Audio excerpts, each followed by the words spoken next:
Hi everyone, good morning. আমি Priya. Welcome to my channel Priya's with. তখন বাজছিল ওই ভোর 4:30 নাগাদ আমি উঠে গেছি। আর এই গরমকালের সকালের ওয়েদারটা না আমার বেশ ভালো লাগে। একরকম প্রেমেই পড়ে গেছি ওয়েদারের। দেখো আকাশটা কী সুন্দর লাগছে, তাই না? সে কারণে তোমাদের সাথেও একটু শেয়ার করে নিলাম। তারপর আমি এখানে ফ্রেশ হয়ে সকালে খালি পেটে খেয়ে নিই এক গ্লাস গরম জল। ফলে গরম জল খাও না, খুব উপকার। আর তারপর আমি এখানে বসে বসে আমার সাথে যে যায় তার জন্য অপেক্ষা করছিলাম। কি জানি আকাশ পাতালে তো কী ভাবছিলাম, এখন তো আর সেসব মনেই নেই। তারপর সে যখন ফোন করলাম তখন আমরা বেরিয়ে গেলাম মর্নিং ওয়াকে। আর সেখান থেকে ফিরে এসে আমি চলে যাই ছাদে কিছু ওয়ার্কআউট করার জন্য। আর সেখানে গিয়ে আমি কী কী ওয়ার্কআউট করলাম সেটা কোনো নেক্সট ভিডিওতে শেয়ার করব, কিন্তু কিছু ক্লিপ আমি তোমাদের সাথে শেয়ার করে দিলাম। তারপর খেয়ে নিই কিছু ড্রাই ফ্রুটস। আজ তো আমার টিউশন পড়ানো ছিল না, সেই কারণেই ভাবছিলাম এবার স্নানটা সেরে নেব। তাই স্নান সারার জন্য আমি এখানে চুলটা বেঁধে নিলাম। জানো তো আমি রেগুলার ভাবি যে আজ মাথায় স্নান করব না, কিন্তু যাওয়ার পর রেগুলার সেটাই হয়, এই যে আজও করে নিয়েছি। তারপর আমি চলে যাই ঠাকুর ঘরে। আর ঠাকুরের জায়গাটায় আগের দিনে রাখা ফুল, বেলপাতা যা যা কিছু থাকে সেগুলোকে সব ক্লিন করে দিই।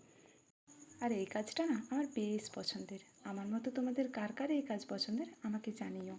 আর এই যে দেখো এই মূর্তিটা আমার খুব পছন্দের। বাবা যেদিন প্রথম দিন নিয়ে এসেছিলো সেদিনই এটাকে আমার বেশ ভালো লেগেছিলো। তারপর ধূপ দিয়ে নিই। আর তারপর আমি প্রেমানন্দ প্রভুজির কিছু ভিডিও দেখি, কিছু উপকথা শুনি।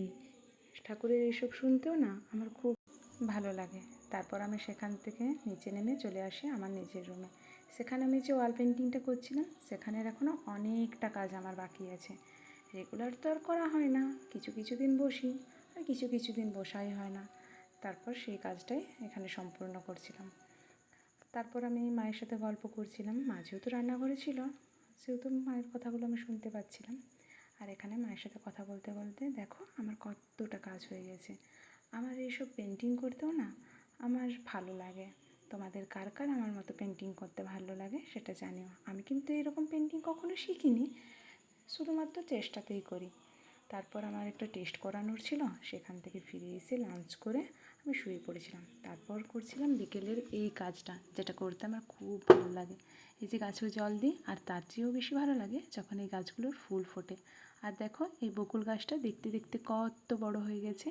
তারপর বাবার একটু বেরোনোর ছিল, সেই কারণে বাবার এখানে জামাটা আমি আয়রন করে নিচ্ছিলাম। তো দেখা হচ্ছে নেক্সট ভিডিওতে। ততদিন ভালো থেকো, সুস্থ থাকো। আর আমার ভিডিওর ভুল ত্রুটি হলে মাফ করে দিও। বাই।